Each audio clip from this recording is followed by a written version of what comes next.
I would like from Muskan and purpose of an operating system is to manage the computer hardware and software.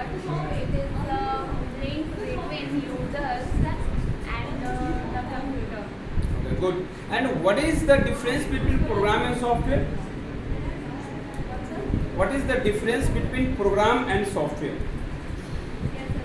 Here are some difference between program and software.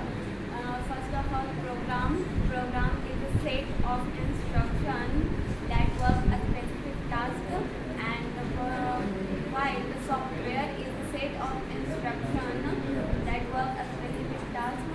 And second, program is a single user, and software is a group of things. Very good. And what is transmission medium?